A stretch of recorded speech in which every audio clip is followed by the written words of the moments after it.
Welcome to Earn My Vote. My name is Edmondson, and today I have Councilwoman Jaize Page here with me this morning. How are you? Good morning. I'm good. Well. We know you're running for judge. So tell us why you decided to run for judge. Thanks so much, Al. And that's a great question. I always wanted to be an attorney since I was about 8 years old.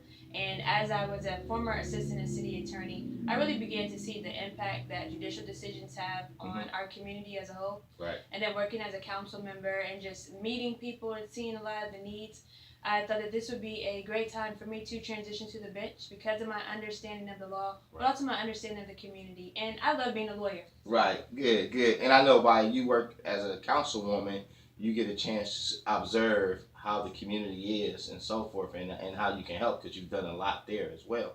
And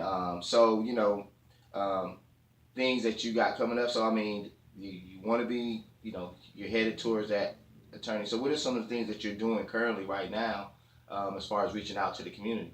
Great question. And some things I've been doing on city council that I really want to press upon is my work with affordable housing and with evictions. That ties into the legal and justice system as well. And I've been working particularly in the African American community because African American single female head of households are experiencing evictions as well as homelessness at much greater rates than any demographic across our city. So I'm going to be looking at some ways to change our policies, to work with the court, to make sure that people are staying in their homes. So that's one big thing for me. And then as far as the judicial race, I've just been getting around to the community, continuing to listen to people. Some of the biggest concerns, particularly on the felony side, is just feeling like they have the opportunity to be heard in the courtroom. And I want to assure everyone that that will be a priority for me. Right. That every person they feel like an individual. They're not just a docket number, and they have the opportunity to be heard. One thing that I just heard as you spoke about, some people want to have a voice in the courtroom, and you can be that type of attorney or type of judge where you will listen to the people's voice. Yes. Because I don't know too much. I've never had an opportunity to go down and sit before a judge. Thank God. But needs to say is that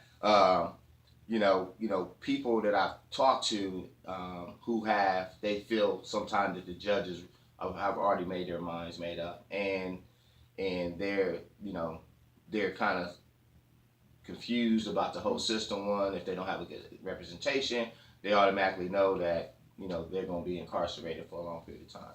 Now, is there any type of programs you probably think about doing as a judge? One program that the court already has is Jaize Court that Judge McIntosh administers, and really working with him to get a great understanding of the court. It's the drug court, and then making sure that those individuals who can use the extra help and extra resources are being diverted to that court. With the opioid crisis and a lot of things that are going on in our community, there are still individuals that are suffering from the crack epidemic. Making sure that we're not just incarcerating people, but again, giving them the services that they need to start their life over. Right. That's amazing. Is there anything else that you want to share on Earn My Vote and what you're going to do to earn people's vote this upcoming election? We have a few more days left. Yes. What, 8? 8 more days. 8 more days. How you feel about it, though? I feel great. It's been a wonderful year campaigning, and for me, it's really getting out, learning people, meeting people, letting them know what your vision is for our community. Right. And for me as a judge, it's bringing my legal experience as well as my experience in the community to the bench. And I'm really excited about November 6th. I was respectfully asked for everyone's vote. And please tell all your friends, your family, strangers, everybody, vote Page for judge. Thank you. All right. Well, my name is Edmondson with Earn My Vote. Thank you, Councilwoman Page, for coming. Don't forget, next Tuesday, we got to get out and vote. We have early vote this Sunday, Souls to the Polls. So if you are near a local church, you can get a ride to the polls for free, and they'll bring you back. And then at 5 o'clock at First Church, Congresswoman Beatty has Shirley Murdoch coming to celebrate African Americans going out to the polls on Sunday for Souls to the Polls. That's this Sunday at First Church. Don't forget, when we vote, we win.